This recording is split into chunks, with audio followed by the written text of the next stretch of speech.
నేను పాదయాత్ర చేసినప్పుడు మీరు జైల్లో ఉన్నారు. మొత్తం పార్టీ నా చుట్టూవే ర్యాలీ అయింది. నాకే గనక రాజకీయ కాంక్ష ఉంటే వైఎస్ఆర్సీపీ పార్టీని నేను హైజాక్ చేసేదాన్ని కాదా? ప్రతి సభలో ప్రతి అడుగులో జగనన్న కోసం జగనన్న వస్తాడు, జగనన్న మేలు చేస్తాడు, రాజశేఖర రెడ్డి గారి రాజ్యం తెస్తాడు అని కాలికి బలపం కట్టుకుని తిరిగిన దాన్ని నేను కాదా? నా బిడ్డల్ని నా కుటుంబాన్ని పక్కన పెట్టి రోడ్ల మీదనే నెలల తరబడి మీకోసం త్యాగం చేసిన దాన్ని నేను కాదా? ఆఖరికి నా కాలు ఇంజరీ అయితే కూడా అతి వేగంగా ఫిజియోథెరపీ చేసి మళ్ళీ వెంటనే చేయాలి అని తాపత్రపడి చేసింది మీకోసం నేను కాదా? మరి నేను ఇన్ని త్యాగాలు చేసినా కూడా నాకు రాజకీయ కాంక్ష ఉంది అని మీరు అంటున్నారే. నాకే గనక రాజకీయ కాంక్ష ఉంటే నేను పొందాలనుకున్న పదవి పోస్టు మీ పార్టీలో నేను మొండిగానైనా పొందగలను. వివేకానంద రెడ్డి గారి లాంటి వాళ్ళు నాకు అండగా నిలబడడానికి నన్నే ఎంపీని చెయ్యాలి అన్ని ఎంతోమంది మీ పార్టీలోనే ప్రయత్నించిన వాళ్ళు కూడా ఉన్నారు. వాళ్ళందరి అండా చూసుకొని నేను ఏ రోజైనా మీకు రిబెల్ చేశానా? నాకు రాజకీయ కాంక్ష కానీ డబ్బు కాంక్ష కానీ ఉంది అని మీ మనస్సాక్షిలో మీరు నిజంగానే నమ్ముతున్నారా? నాకు రాజకీయ కాంక్ష మీకోసం మీతో ఉన్నంతకాలం, మీరు ముఖ్యమంత్రి అయినంత వరకు నాకు రాజకీయ కాంక్ష లేదు, నాకు డబ్బు కాంక్ష లేదు.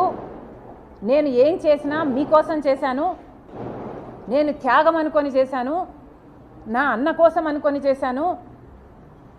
మీరు ముఖ్యమంత్రి కావాలని రాజశేఖర్ రెడ్డి గారి సంక్షేమ పాలన మళ్ళీ మీరు తీసుకొస్తారు అని నమ్మి చేసిన విషయం వాస్తవం కాదా?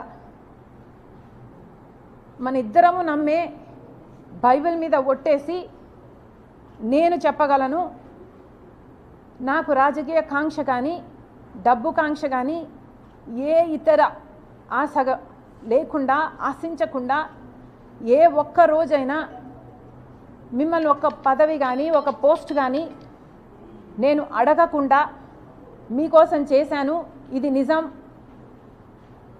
అని నేను బైబిల్ మీద ప్రమాణం చేయగలను. మీరు అదే బైబిల్ మీద ప్రమాణం చేసి నేను మిమ్మల్ని ఈ పోస్ట్ అడిగానని కానీ ఈ పదవి అని అడిగానని కానీ మీరు ప్రమాణం చేయగలరా? నాకు రాజకీయ కాంక్ష ఉంది అని కానీ డబ్బు కాంక్ష ఉంది అని కానీ మీరు రుజువు చేయగలరా? అసలు మనిషి మంచితనాన్ని గుర్తించడం రాజశేఖర్ రెడ్డి గారి దగ్గర నుంచి మీకు ఎందుకు రాలేదు? ఏదైనా ఒక లావాదేవీ కోసం, ఏదైనా ఒక లాభం కోసం ఆలోచన చేసే మనిషి కాదు రాజశేఖర్ రెడ్డి గారు.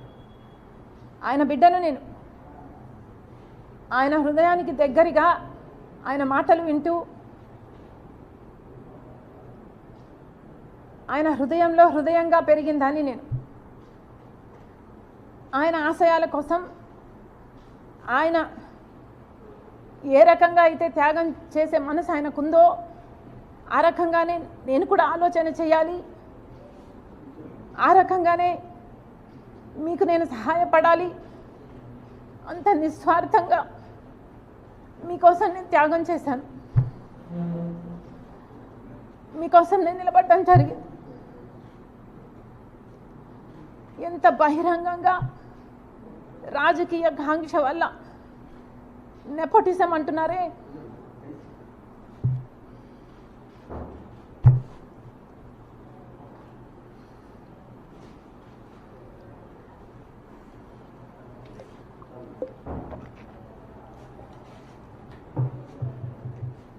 నెపోటిజం అంటున్నారు జగన్మోహన్ రెడ్డి గారు.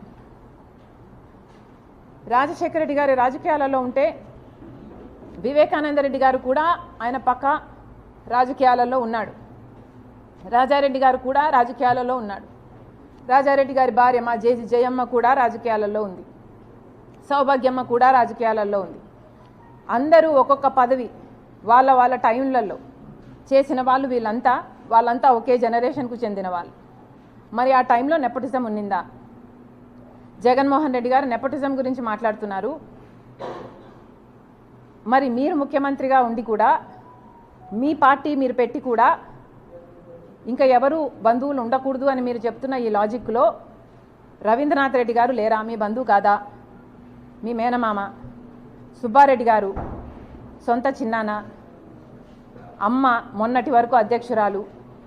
అవినాష్ రెడ్డి ఒకటే జనరేషన్లో మీ భార్యకు బంధువు. నా తమ్ముడు అని నెత్తిన పెట్టుకొని తిరుగుతున్నవాడు.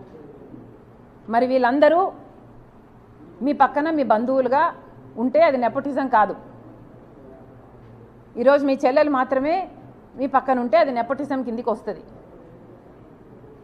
మీ మాటలు